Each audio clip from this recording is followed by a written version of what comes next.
चलिए जानते हैं आज की देश और दुनिया की सिलेक्टेड काम की और महत्वपूर्ण 50 बड़ी खबरों को सिर्फ 10 मिनट में। अभी तक आपने इस वीडियो को लाइक नहीं किया तो लाइक जरूर कर दें। मानगढ़ धाम से पीएम मोदी का चुनावी बिगुल, आदिवासी बनेंगे गुजरात राजस्थान में सत्ता की चाबी। एलपीजी गैस के दाम में बड़ी कटौती, 115 रुपये तक सस्ता हुआ कॉमर्शियल सिलेंडर। अरविंद केजरीवाल बोले जरूरत पड़ी तो भीख मांग कर देंगे योग शिक्षकों को सैलरी। गुजरात में सरकार बनी तो वहां भी चलेगी क्लास। देश में नहीं बढ़ेंगे चीनी के दाम, कीमतों को थामने के लिए सरकार उठाने जा रही है बड़ा कदम। पराली जलाने पर पंजाब हरियाणा आमने सामने, सीएम मनोहर बोले हरियाणा में 10% ही जल रही, पंजाब में 13,000 से ज्यादा केस। जयराम में दम नहीं तभी मोदी शाह कर रहे हैं दौरे, सचिन पायलट बोले भाजपा की खिसकी जमीन। हिमाचल में कांग्रेस बनाएगी सरकार। यूपी में घूम रहा डेंगू का सबसे खतरनाक D2 वेरिएंट, फीमेल मच्छर के काटने से फैल रही बीमारी, कोरोना हो चुका है तो ज्यादा खतरा। राजस्थान, एमपी और गुजरात में सत्ता का फॉर्मूला है आदिवासी। 3 राज्यों में 99 सीटें आदिवासियों के हिस्से में, 50 नजदीकी सीटों पर भी असर। जेल में बंद व्यक्ति क्यों नहीं डाल सकता वोट, सुप्रीम कोर्ट ने केंद्र सरकार और चुनाव आयोग से मांगा जवाब। पाकिस्तान, बांग्लादेश, अफगानिस्तान के अल्पसंख्यकों को गुजरात में नागरिकता, चुनाव से पहले केंद्र का बड़ा फैसला। उत्तराखंड सीएम ने सड़कों में गड्ढे देखकर अधिकारियों की लगाई जमकर फटकार, गड्ढे मुक्त सड़कों को लेकर दी डेडलाइन। मोरबी में 150 लोगों की जान गई, ये हादसा नहीं हत्या है, भाजपा इसकी जिम्मेदार, आम आदमी पार्टी नेता मनीष सिसोदिया। मध्य प्रदेश में सीएम शिवराज की बड़ी घोषणा, बिरसा मुंडा जयंती पर 15 नवंबर से लागू होगा एमपी में पैसा एक्ट। ओवैसी पर जयराम रमेश का तंज, कहा बीजेपी से ऑक्सीजन लेती है AIMIM, बदले में बूस्टर डोज देती है। जेट फ्यूल के दाम में 4% से अधिक की बढ़ोतरी, जल्द ही महंगा होगा हवाई किराया। ईवीएम से चुनाव चिन्ह हटाने की मांग वाली याचिका सुप्रीम कोर्ट में खारिज, चुनाव आयोग के पास जाने का सुझाव। सीमा पर पाकिस्तान की नापाक हरकत, बीकानेर में खेत में मिला गुब्बारा, जांच एजेंसियां सतर्क। मानगढ़ धाम नहीं बनेगा राष्ट्रीय स्मारक, पीएम बोले आदिवासियों के संघर्ष को नहीं मिली इतिहास में जगह। बढ़ती महंगाई के बीच सरकार को बड़ी राहत, जीएसटी कलेक्शन 1.5 लाख करोड़ रुपए के पार। भारत से गेहूं की हो रही तस्करी, सुरक्षा बलों ने बॉर्डर पर रोके ट्रक तो तस्करों ने एसएसपी जवानों पर किया हमला। हिमाचल में बागियों के खिलाफ बीजेपी ने खोला मोर्चा, प्रदेश उपाध्यक्ष 6 साल के लिए निलंबित। सड़क सुरक्षा के लिए जल्द ही लॉन्च होगा डिजिटल प्लेटफॉर्म, इमरजेंसी के दौरान मिलेगा वन स्टॉप सॉल्यूशन। केजरीवाल का कहर है, दिल्ली पंजाब की हवाओं में जहर है, वायु प्रदूषण को लेकर हमलावर हुई बीजेपी। 2035 से अंतरिक्ष में बनेगी सोलर एनर्जी, सैटेलाइट सूर्य की रोशनी इकट्ठा कर धरती पर भेजेंगे, इससे बिजली बनेगी। गुजरात में 181 अभयम हेल्पलाइन ने दी बड़ी ताकत, महिला सुरक्षा के लिए उम्मीद की नई किरण। फेस्टिवल सीजन में कार कंपनियों की बढ़ी बिक्री, मारुति की सेल्स में 21% की बढ़त दर्ज। रूस से तेल खरीद पर केंद्रीय मंत्री पुरी की खरी, कहा मोदी सरकार पर कोई दबाव नहीं। देश में CAA लागू करने की प्रक्रिया हुई शुरू, बंगाल भी नहीं रहेगा अछूता, बोले शुभेंदु अधिकारी। राहत की खबर, महाराष्ट्र सरकार जारी की मुआवजा राशि, पशुपालकों के खाते में पहुंचे 8 करोड़। ट्विटर खरीदने का सारा घाटा एक झटके पूरा कर लेंगे मस्क, लेकर आए पैसे 2 और ब्लू टिक पाओ स्कीम। असम में 2 और जगहों से हटाया जा सकता है अफस्पा, 65% क्षेत्रों से पहले ही लिया जा चुका है वापस। नरेंद्र मोदी उस देश के प्रधानमंत्री जहां 70 साल से जिंदा है लोकतंत्र, मानगढ़ में बोले अशोक गहलोत। धीमी रफ्तार ने मुश्किल बनाया हाईवे निर्माण का लक्ष्य, 6 महीनों में करीब 3500 किलोमीटर ही बन सका हाईवे। चालू रबी सीजन में ही होगा GM सरसों का फील्ड ट्रायल, किसानों तक पहुंचने में लगेंगे अभी 3 साल। रूस ने यूक्रेन पर मिसाइल से किए तबातोड़ हमले, कीव की 80% आबादी बिजली पानी से वंचित। गुजरात में आम आदमी पार्टी की 8वीं लिस्ट में 22 प्रत्याशी, अब तक 108 उम्मीदवार घोषित। फ्रीबीज केस, अब बड़ी बेंच करेगी सुनवाई, अगले हफ्ते नए CGI कर सकते हैं पीठ का ऐलान। मोरबी ब्रिज हादसे के बाद एक्शन में सीएम योगी, यूपी के सभी पुलों के निरीक्षण के आदेश। दिल्ली NCR में और जहरीली हुई हवा, खतरनाक स्तर तक पहुंचा वायु प्रदूषण, 385 दर्ज हुई AQI।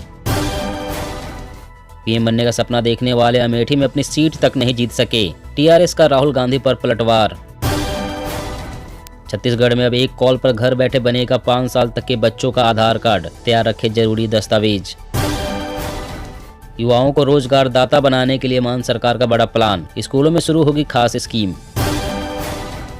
सुशील मोदी का दावा, बीजेपी के साथ आने के लिए तैयार जेडीयू के कई एमएलए, नीतीश के पाला बदलने से हैं नाराज।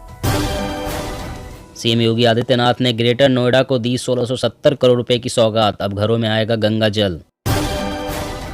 चेन्नई में बारिश ने तोड़ा 30 साल का रिकॉर्ड, कई जिलों में बंद किए गए स्कूल और कॉलेज। तेलंगाना में भिड़े बीजेपी टीआरएस कार्यकर्ता, दर्जनों वाहन तोड़े, पत्थरबाजी हमले में कई घायल। रखरखाव के अभाव में भारतीय बेड़े के 12% विमान बंद, पायलटों और इंजीनियरों की हो सकती है कमी। एमसीडी चुनाव से पहले बीजेपी का बड़ा दाव, पीएम मोदी कल दिल्ली में झुग्गी वालों को सौंपेंगे 3024 ईडब्ल्यूएस फ्लैटों की चाबी। नए संसद भवन के निर्माण में भी खलल डाल रहा रूस यूक्रेन युद्ध, इंटीरियर का काम अधूरा। देश की संप्रभुता और अखंडता का सम्मान करना चाहिए, एससीओ बैठक में जयशंकर के निशाने पर चीन। केजरीवाल सरकार ने बीजेपी के निर्माणाधीन दफ्तर पर बंद कराया काम, ठोका 5 लाख का जुर्माना। चावल निर्यातकों को मिली राहत, केंद्र ने प्रतिबंधों को लेकर उठाया बड़ा कदम, एक बार फिर सफेद और भूरे चावल के कार्गो को विदेशों में भेजने की अनुमति मिलेगी। केशव प्रसाद मौर्य ने राहुल गांधी पर किया कटाक्ष, कहा संसद में उनकी उपलब्धि केवल गले पड़ना या आंख मारने की रही। मोरबी हादसे में मृतकों के परिजनों को 6 लाख और घायलों को 50,000 की अनुग्रह राशि।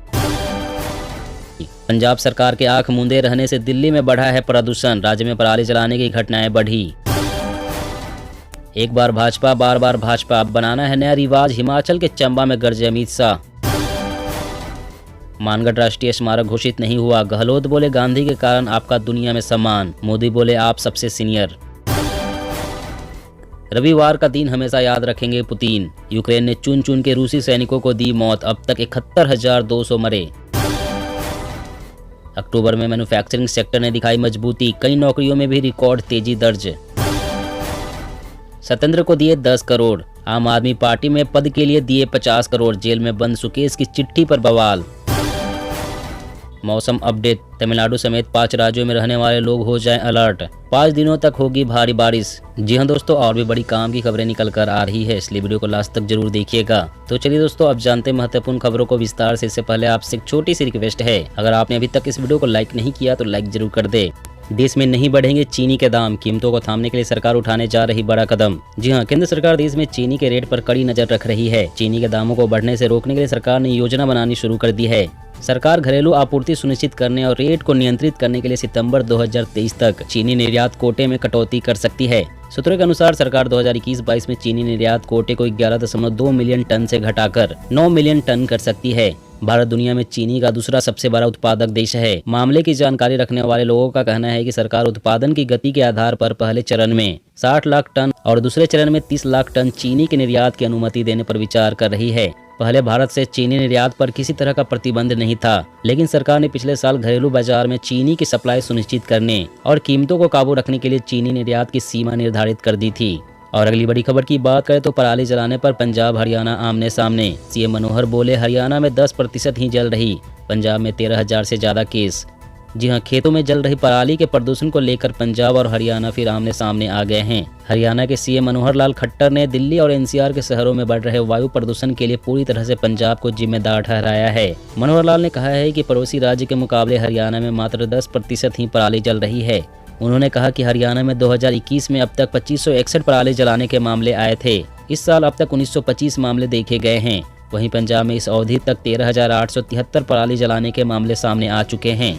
एनजीटी ने भी इसको लेकर राज्य को फटकार लगाई है। पंजाब के कैबिनेट मंत्री गुरमीत सिंह मीत हेयर ने पराली जलाने के मामले में हिमाचल और हरियाणा को जिम्मेदार ठहराया है। और अगली बड़ी खबर की बात करें तो पाकिस्तान, बांग्लादेश, अफगानिस्तान के अल्पसंख्यकों को गुजरात में नागरिकता, चुनाव से पहले केंद्र का बड़ा फैसला। जी हां, गृह मंत्रालय ने गुजरात के 2 जिलों मेहसाना और आनंद जिलों को अफगानिस्तान, बांग्लादेश और पाकिस्तान के 6 अल्पसंख्यक समुदायों हिंदू, सिख, पारसी, ईसाई, बौद्ध और जैन को नागरिकता सर्टिफिकेट देने का अधिकार दे दिया है। इस संबंध में कलेक्टर को आदेश जारी कर दिया गया है। ऐसे में अब कलेक्टर इन देशों के अल्पसंख्यक को भारतीय नागरिकता का सर्टिफिकेट दे सकेंगे। इस आदेश को गुजरात चुनाव से जोड़कर देखा जा रहा है।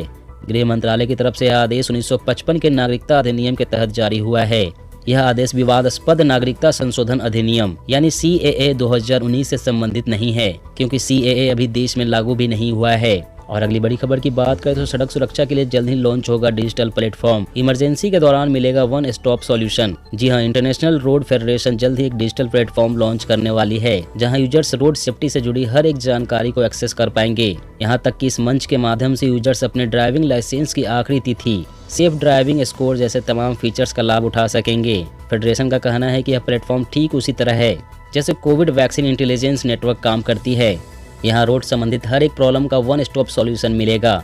एक बयान में कहा गया है कि इस प्लेटफॉर्म में सड़क ऑडिट, इन्फोर्समेंट, इमरजेंसी केयर और इंश्योरेंस प्रोवाइडर से संबंधित एक एकीकृत डेटा होगा और यूजर्स को सड़क संचालन अधिकारियों, प्रवर्तन एजेंसियों और इमरजेंसी सर्विस प्रोवाइडर से जुड़ेगा। और अगली बड़ी खबर की बात करें तो राहत की खबर। महाराष्ट्र सरकार ने जारी की मुआवजा राशि, पशुपालकों के खाते में पहुंचे 8 करोड़। जी हां, देश के विभिन्न राज्यों में लंपी स्किन डिजीज का प्रकोप देखा जा रहा है। वहीं महाराष्ट्र में भी 33 जिलों में पशु लंपी स्किन रोग से संक्रमित हो चुके हैं, इसलिए पशुपालक परेशान हैं। इस बीच राज्य के पशुपालन आयुक्त सचिंद्र प्रताप सिंह ने जानकारी दी है कि प्रदेश में लंपी स्किन डिजीज से मरने वाले पशुओं के मुआवजे के लिए 391 पशुपालकों के खातों में 8 करोड़ रुपए जमा किए गए हैं। इससे पशुपालकों को जरूर राहत मिलेगी। इसमें इस रोग से जान गंवाने वाले प्रति गाय को 30,000 रुपए और बैल को 25,000 रुपए दिए हैं। इसके अलावा प्रति बछड़ा को 16,000 रुपए की आर्थिक सहायता दी गई है। और अगली बड़ी खबर की बात करें तो युवाओं को रोजगारदाता बनाने के लिए मान सरकार का बड़ा प्लान। स्कूलों में शुरू होगा खास स्कीम। जी हां, मुख्यमंत्री भगवंत मान के नेतृत्व वाली पंजाब सरकार की तरफ से राज्य के शिक्षा ढांचे को मजबूत करने और नौजवानों को रोजगारदाता बनाने की दिशा में एक और कदम उठाया गया है। आज चंडीगढ़ में पंजाब राज्य के सरकारी स्कूलों में पढ़ते विद्यार्थियों की व्यापारिक उद्यमी बनने संबंधी इच्छाओं को व्यवहारिक रूप देने के लिए स्कूल शिक्षा मंत्री हरजोत सिंह ने पंजाब स्कूल शिक्षा विभाग की तरफ से business blaster young entrepreneur scheme का उद्घाटन किया। इस मौके पर हरजोत सिंह ने कहा है कि जहां हम पंजाब के शिक्षा मॉडल को पूरी दुनिया की अपेक्षा बेहतर बनाना चाहते हैं, तो साथ ही हम यह भी चाहते हैं कि पंजाब के सरकारी स्कूलों में पढ़ते विद्यार्थी अब रोजगार मांगने वाले नहीं बल्कि रोजगारदाता बनेंगे। दोस्तों, आज की खबरों में बस इतना ही। इसी तरह रोज काम की खबरें जानने के लिए आप हमेशा हमारे साथ जुड़े रहें। हमारे साथ जुड़ने के लिए वीडियो के नीचे दिए गए इस लाल रंग के सब्सक्राइब बटन को दबाएं और साथ ही इस घंटी को भी दबाएं ताकि आपको हर खबर की सटीक जानकारी मिल सके। जय हिंद।